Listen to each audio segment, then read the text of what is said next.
Working as an investigative journalist over the last decade, my work has pushed me to host a radio show, write books, and produce numerous documentaries about the realities of child trafficking, the dangers of technology, and indigenous struggles. Now, I aim to uncover whether there exists a network of individuals and institutions which ties these issues together. Many researchers posit the existence of an international cartel which covertly manipulates world events for their own benefit. Are these claims simply fantasy and paranoid delusion, or is there truly an agenda to manipulate humanity to the demands of the pyramid of power?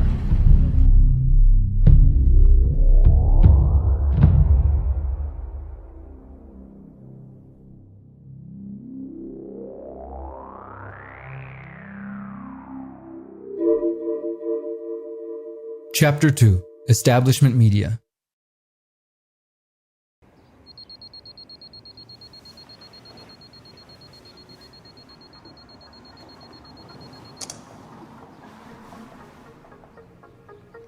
For many of us, one of the first things we do in the morning is check out our favorite news stations, newspapers, social media feeds, and websites to get informed on the important events of the day. People of all political persuasions have a desire to be informed about the world around them and the topics they care about. The average person might believe that the hundreds of TV stations, millions of websites, and never-ending social media feeds offer a limitless resource of factual, credible information that will keep them up to date about the important issues. However, as with the education system, there are many concerns related to mass media and the numerous conflicts of interest. First, let's start by looking at the history of media ownership in the United States and around the world. In the early 1980s, about 50 corporations controlled most of American media, including magazines, books, music, newspapers, movie studios, radio, and TV stations. Within a decade, that number would drop to around 25, and by the year 2000, just 6 corporations had control of about 90% of the media. As of 2020, that number is down to 5 corporations. These corporations include AT&T, Disney, Comcast, Fox Corp, and National Amusements. Many of the previous large media corporations have been purchased by or merged with one of these top 5. Comcast owns NBC, Telemundo, MSNBC, CNBC, USA Network, Sci-Fi, Oxygen, Bravo, the film studio Universal Pictures, multiple animation studios, and Universal Parks and Resorts. Disney owns Walt Disney Studios, which includes Pixar, Marvel Studios, Lucasfilm, and 20th Century Studios. Disney also owns ESPN and ABC News and Networks. Fox Corp owns Fox, Fox News Channel, Fox Business, Fox Sports, while National Amusements owns Viacom CBS, which owns Paramount Pictures, CBS Entertainment Network, Nickelodeon, BET, MTV, Comedy Central, and various international networks. AT&T is the world's largest media and entertainment company in terms of revenue. The megacorporation owns the Warner Media Group, which has film, TV, and cable assets, including Warner Brothers, HBO, Cartoon Network, Adult Swim, TBS, TNT, and True TV. Internationally, large media conglomerates include Bertelsmann, National Amusements, Sony Corporation, Hearst Communications, MGM Holdings Incorporated, and Grupo Globo in South America. There are also major news organizations not owned by the Big Five. The New York Times is owned by the publicly held New York Times Corporation, the Washington Post is owned by Nash Holdings, an LLC owned by Amazon's Jeff Bezos. The Hearst family-owned Hearst Publications owns 24 newspapers, including the San Francisco Chronicle and Houston Chronicle, as well as magazines, TV stations, and cable and interactive media. Rupert Murdoch is the executive co-chairman of Fox Corporation and is also chairman of News Corp, which owns the Wall Street Journal and other publications. Altogether, his family controls 120 newspapers across 5 countries. Billionaire Michael Bloomberg is also a longtime media mogul with Bloomberg LP and Bloomberg Media. Donald Newhouse and his brother Samuel Newhouse inherited Advance Publications, a privately held media company that controls newspapers, magazine, cable TV, and entertainment assets including Discovery Channel, Reddit, and Condé Nast, which publishes magazines Wired, Vanity Fair, GQ, The New Yorker, and Vogue. Several other billionaires, including Comcast CEO Brian Roberts and Liberty Media Chairman John Malone, own or control cable TV networks that are powerful but not primarily news-focused. One clear example of how funding by billionaires and megacorporations can create a conflict of interest came in 2016 when the New York Times published an article criticizing the power that billionaires wield over media companies.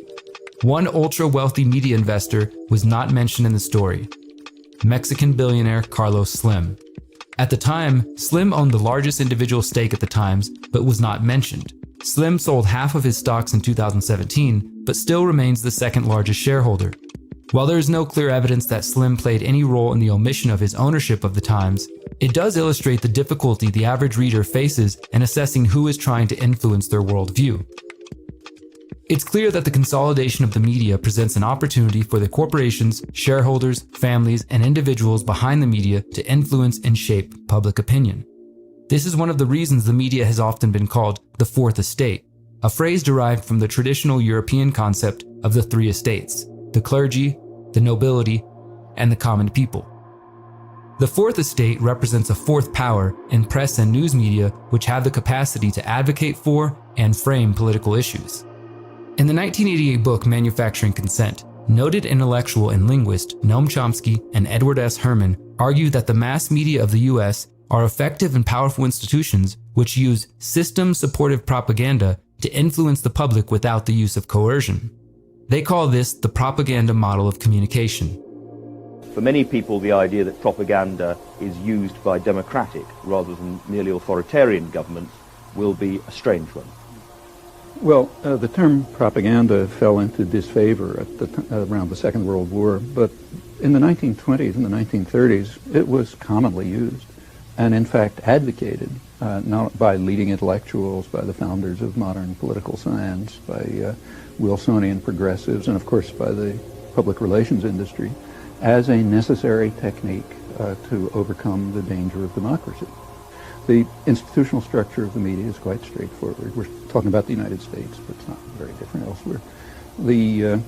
There are sectors, but the agenda-setting media, the ones that sort of set the framework for everyone else, like the New York Times and the Washington Post and so on, these are major corporations, parts of even bigger conglomerates. Like other corporate institutions, they have a product and a market. Their market is advertisers, that is, other businesses. Their product is relatively privileged audiences, more or less. So they're selling audiences to They're other selling corporations. privileged audience. These are big corporations selling privileged audiences to other corporations. Now the question is, what picture of the world would a rational person expect to come out of this structure? Then we draw some conclusions about what you'd expect, and then we check, and yes, that's the picture of the world that comes out. In the 2002 introduction to the book, they write, quote, "The media serve and propagandize on behalf of the powerful societal interests that control and finance them. The representatives of these interests have important agendas and principles that they want to advance, and they are well positioned to shape and constrain media policy."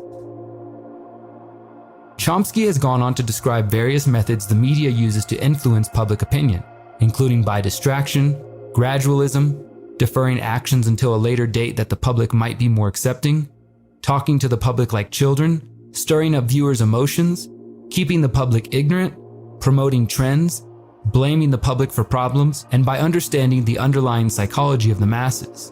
Ben Bagdikyan, Pulitzer Prize-winning journalist, describes the five media giants as a cartel that wields enough influence to change US politics and define social values.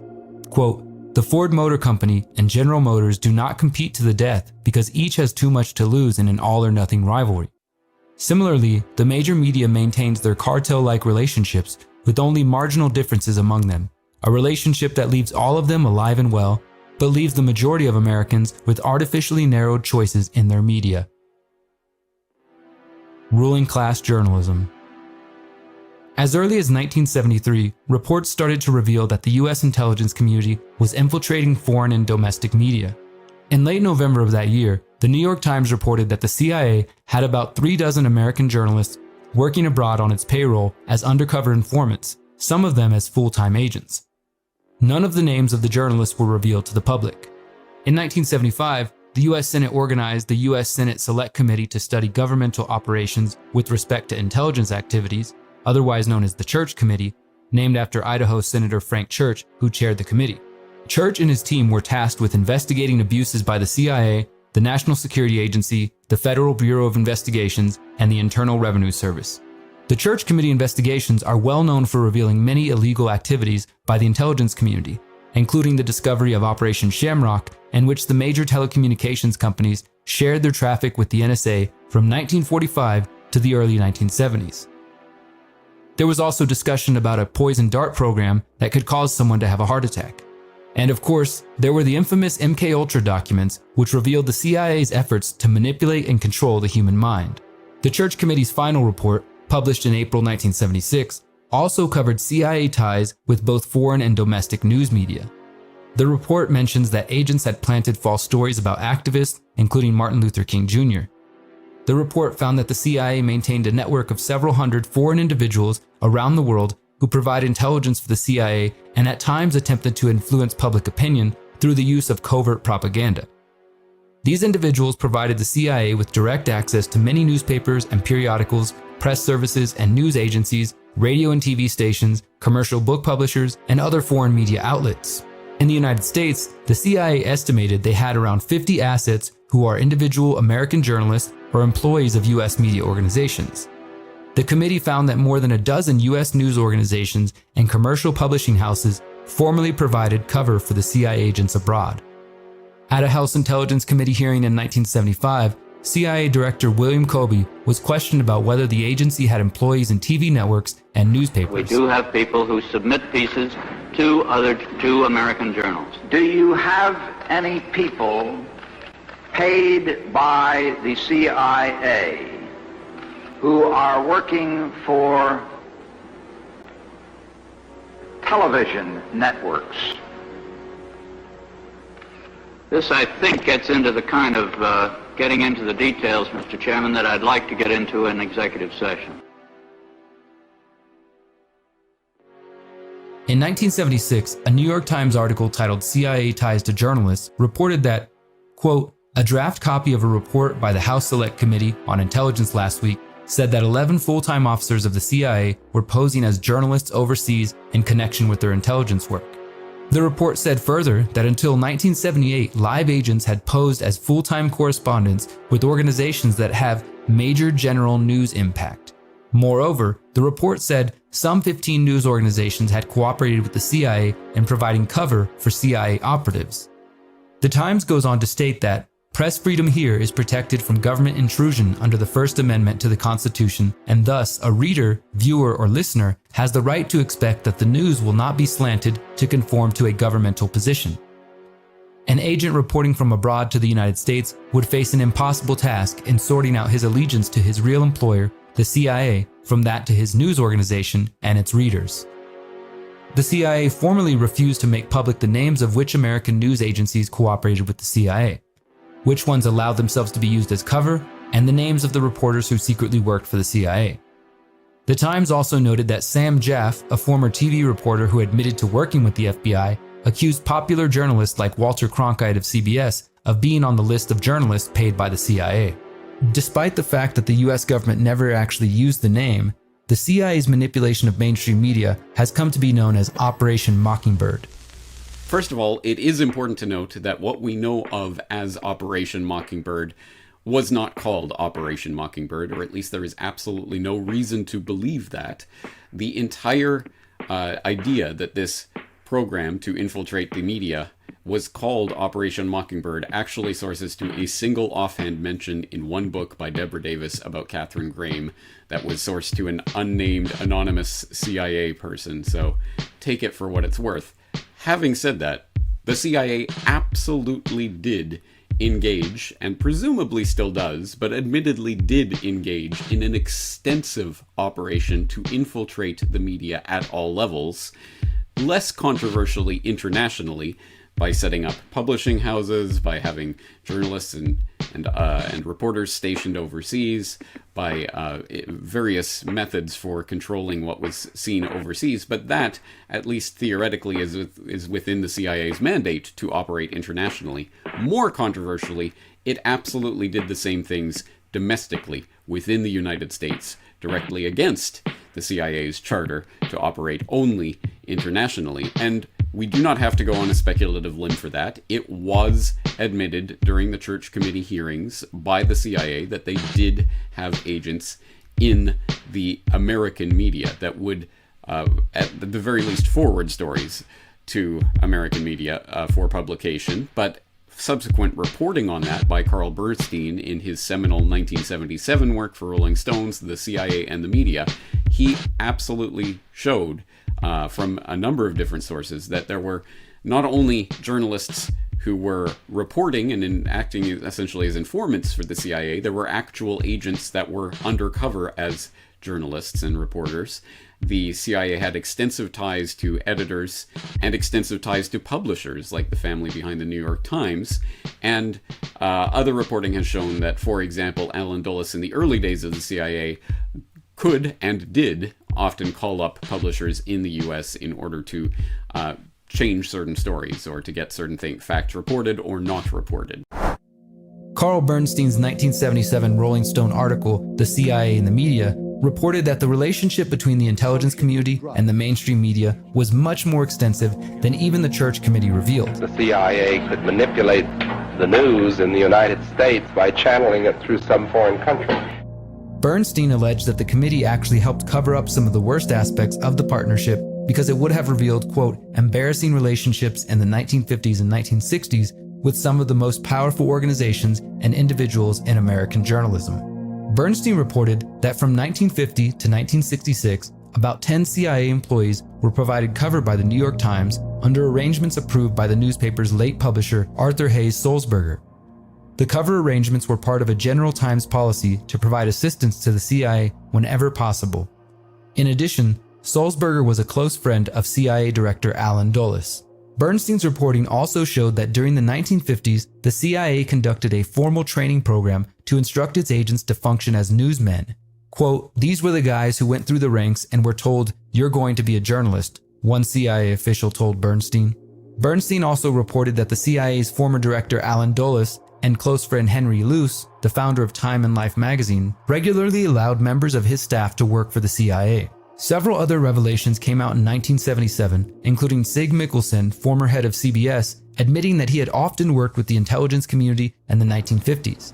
At CBS, we had been contacted by the CIA. As a matter of fact, by the time I became the head of the whole news and public affairs operation in 1954, ships had been established, and I was told about them and asked if I'd carry on with them. Additionally, the Times reported that, quote, dozens of English and foreign language publications around the world have been owned, subsidized, or influenced in some way by the CIA over the past 3 decades as part of a global propaganda network maintained by the agency. Perhaps even more damaging, William Colby admitted that some American networks had unwittingly repeated false stories planted by the CIA. The CIA claimed the practice of using journalists to distribute stories had ended in 1973. However, in July 1996, the U.S. Senate Select Committee on Intelligence held a hearing regarding public policy on the CIA's possible use of journalists, clergy, or Peace Corps. The director of the CIA at the time, John Deutsch, wanted to change regulations prohibiting the use of journalists, clergy, and missionaries, and the Peace Corps abroad to perform political intelligence operations. A New York Times article from February 1996 notes that Deutsch was questioned about reports that the CIA had secretly waived 1977 regulations in extraordinarily rare occasions and used journalistic or media cover for intelligence activities overseas. CIA officials declined to acknowledge whether members of church leadership have been used as CIA assets as well. Interestingly, the Times article notes that the controversy over the CIA's use of non-diplomatic covers came after recommendations by a task force sponsored by the Council on Foreign Relations. The task force called for ending legal and policy restraints that limit the CIA's use of such non-diplomatic covers as journalists and members of clergy. The reason this connection is interesting is because only 3 years earlier, in 1993, Richard Harwood, journalist and former editor of the Washington Post, wrote a powerful article titled Ruling Class Journalists, in which he outlines how the American corporate mainstream media serves the agenda of the ruling class. Harwood doesn't focus his column on the US intelligence agencies, which are using the media to spread various types of propaganda. Instead, Harwood discusses the connection between the American media and the Council on Foreign Relations.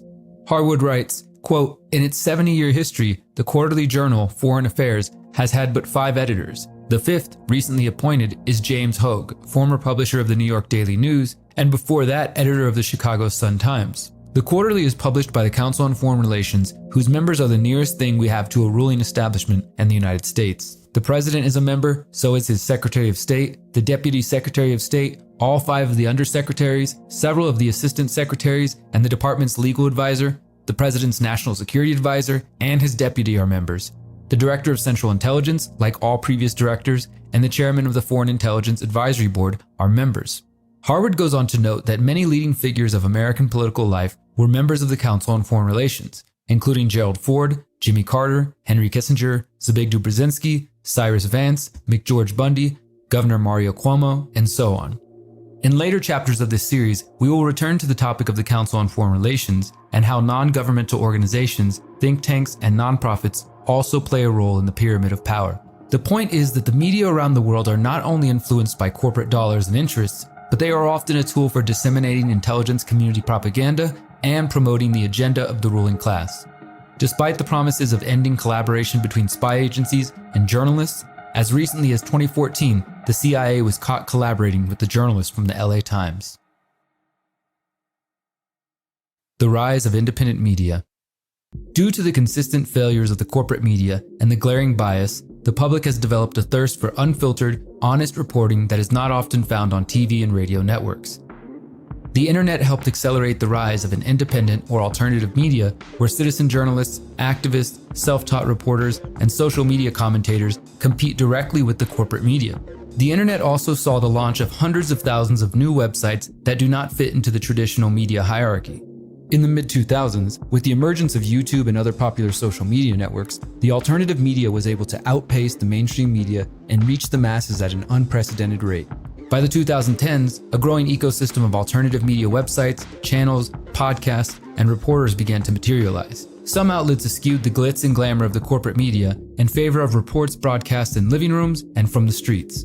Other outlets aimed to recreate the professionalism of the mainstream while retaining a willingness to question all angles. Unfortunately, the decentralized nature of the internet has been forsaken in favor of centralized institutions which offer search engines, social media, and other internet services. The vast majority of the public use Google, Facebook, and YouTube to learn about the world around them. These folks mistakenly assume that they are seeing everything that is available on the internet. As we will detail in our upcoming chapter on Big Tech, this is far from true. After the 2016 US presidential election, many independent outlets and journalists from across the political spectrum faced another attack in the form of the fake news movement. You are fake news. First popularized by Donald Trump, the fake news label was quickly used to attack any outlets that did not parrot the mainstream version of events surrounding the 2016 election. One by one, independent media websites and pages were labeled fake news or Russian disinformation, and subsequently deleted from various social media platforms. Since that time, the social media landscape has shifted even further with the use of corporate fact-checkers and banning of certain topics altogether.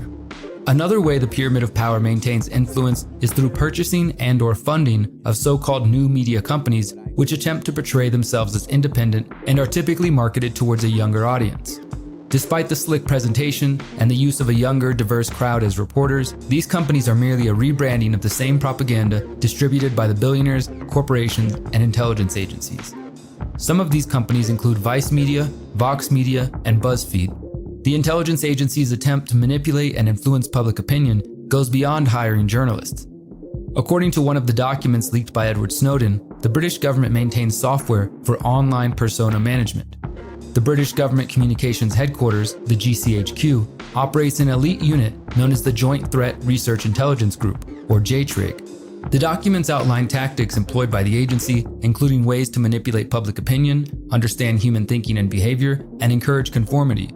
One of the reports from 2011 outlines JTRIG's tactics, including uploading YouTube videos containing persuasive communications, starting Facebook groups and Twitter accounts, and creating fake online personalities and supporters to discredit, promote distrust, dissuade, deter, delay, or disrupt.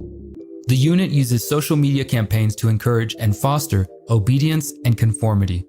Both the British intelligence and the US intelligence community desire to promote obedience and conformity within the public. They aim to keep the public propagandized, distracted, misinformed, and fighting amongst ourselves. The billionaires use their media outlets and their friends in government to keep the public blissfully unaware of their efforts to gain power and wealth. Thankfully, there are solutions. Even with the censorship and outright deleting of alternative media journalists and outlets, there are some solutions available. For starters, more and more mainstream journalists are opting to leave behind the corporate world and join the independent media in the interest of reporting factual, investigative journalism. The last decade has seen Amber Lyon leave CNN, Cheryl Atkinson leave CBS, Glenn Greenwald leave The Guardian for The Intercept, and then leave The Intercept to go completely independent. Another mainstream journalist turned independent reporter is Ben Swann, a former anchor for CBS Atlanta who left after facing censorship for his reporting. I recently spoke with Ben Swann about what he sees as the failures of the mainstream media, including the idea that journalists cannot have opinions. Well, the idea that journalists don't have opinions is absolutely false, right? And that's obvious. It's obvious. Human nature says every human is going to have opinions on things. Actually, this is a kind of a misleading concept that's been pushed by companies like CNN for a long time. It's what Glenn Greenwald calls the view to nowhere, right? Which is, I'm the subjective journalist. I don't have an opinion. I don't know anything. I just report what I see. But that's a robot, right? That's not a person. And so what is a more honest way of handling it is to say, you know what? I do have an opinion. And if I'm upfront about my opinions, so obviously I'm very libertarian in my views, I believe in individual freedom, individual liberties, I'm very upfront about that, so you know where I'm coming from. However, it's not important whether or not you have an opinion. It's important whether or not you take the facts of a story and you twist them to meet your opinion, or you twist them to fit what you already have as a preconceived notion. I believe that as journalists, that's not what we're doing. What we're doing is saying we'll go wherever the facts lead us in a story, but obviously we're going to have opinions on things. Swann and other former mainstream journalists have not only abandoned traditional media outlets. Many have begun using alternative social media platforms and websites to broadcast their video reports and articles. Glenn Greenwald and journalist Matt Taibbi have begun using independent service Substack to publish their reports, while Swann has launched his own video service, Ice.media, to report freely without being censored by social media companies and search engines. Pushback against the social purge taking place on YouTube, Facebook, Twitter, and Google. Additionally, there are a number of alternative social media sites and video hosting platforms that have begun to offer a censorship-free experience for those who desire an unfiltered social media and news platform. Sites like BitChute, Library, Minds, Float, and Hive offer content creators options for overcoming the mainstream media dominance. As consumers of the media, we have the opportunity to support websites and platforms that provide fair coverage of important events. As Ben Swann noted, this doesn't mean news media that has no opinion or bias. Rather, it's the expectation that the media will trust the viewer to consume content from a wide range of opinions and views and make up their own mind. The answer is for each of us to make a conscious decision to unplug from state-run propaganda networks and online platforms that attempt to make up your mind for you. The answer is to support independent media organizations and journalists who do the vital work of dissecting the world around us and presenting the facts to the public. Only by consciously choosing to support true independent media that is not funded by billionaires, corporations, and spy agencies can we possibly hope to preserve a free media that will empower and educate the public. To learn more about the control and manipulation of the media, we recommend reading Noam Chomsky's Manufacturing of Consent and Ben Bakdickian's The New Media Monopoly.